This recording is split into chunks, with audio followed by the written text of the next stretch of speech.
जय श्री राधे। आज हम पुरुषोत्तम मास के 19वें अध्याय की कथा श्रवण करेंगे।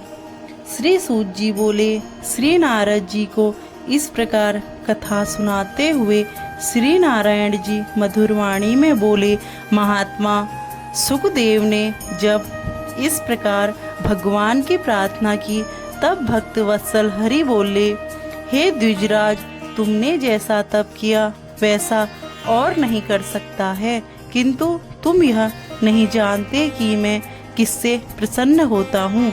यह मेरा परम प्रिय पुरुषोत्तम मास है। तुम दोनों ने शोक में डूबे रहने पर भी इसका सेवन किया है।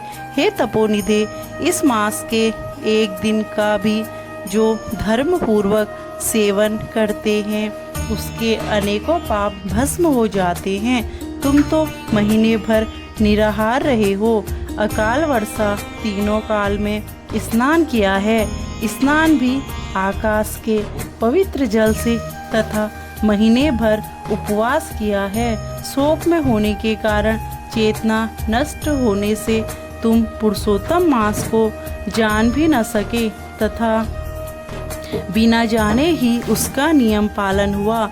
तुम्हारे इस साधन का प्रमाण कौन जान सकता है। हे तपोधन, पुरुषोत्तम मास सब लोगों में आता है, किंतु धरती पर ही इसका पूजन फलदायी होता है। हे वत्स, धन्य हो जो तुमने इस बार में कठोर तप किया।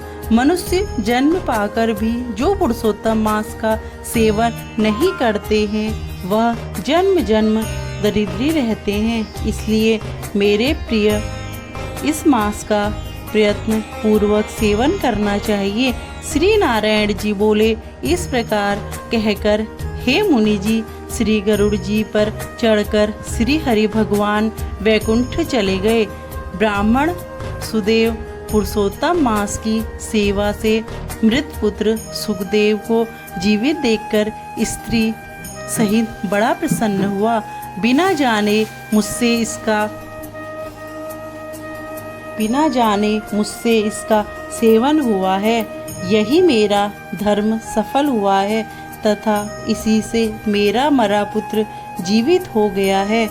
इस तरह का दूसरा कोई मास नहीं है और न पहले देखा था। इस प्रकार आश्चर्य करके वह उसी पुरुषोत्तम मास की पूजा व्रत करने लगे। पुत्र प्राप्त कर ब्राह्मण स्त्री सहित आनंद से रहने लगा। पुत्र भी माता पिता को सत्कार द्वारा प्रसन्न करने लगा। उस मास का पूजन एवं भगवान की स्तुति आदर पूर्वक करने लगा। सब दुखों के नाशक पुरुषोत्तम मास के नियमानुसार अपनी स्त्री के साथ जप हवन आदि करने लगा और उसी से श्रीहरि का भी पूजन होने लगा। इस प्रकार धर्म में लगा वह ब्राह्मण स्त्री सहित अनेकों सुखों को भोगकर 1000 वर्ष बाद परमलोक को गया। पत्नी सहित वहाँ सुख भोगकर तुम इस जन्म में राजा दृढ़ धनवा हुए हो एवं पुरुषोत्तम मास की सेवा करने से तुम्हें रिद्धियां प्राप्त हुई हैं। हे राजन, तुम्हारी रानी वही पतिव्रता गौतमी है। राजन, तुमने जो चरित्र पूछा वह हमने सुना दिया है। हे भूपाल, पूर्व जन्म में तुम्हारे सुखपुत्र जिन्हें श्रीहरि ने जीवित किया वे सुखदेव नाम से प्रसिद्ध होकर 12,000 वर्ष पृथ्वी पर सुख भोगकर वैकुंठ गए। उन्होंने वन में तालाब के किनारे बड़ के पेड़ पर बैठकर तुमको पूर्व जन्म के पिता के नाते उपदेश दिया। उन्होंने विचारा कि यही मेरे हित चिंतक प्रत्यक्ष देवता हैं।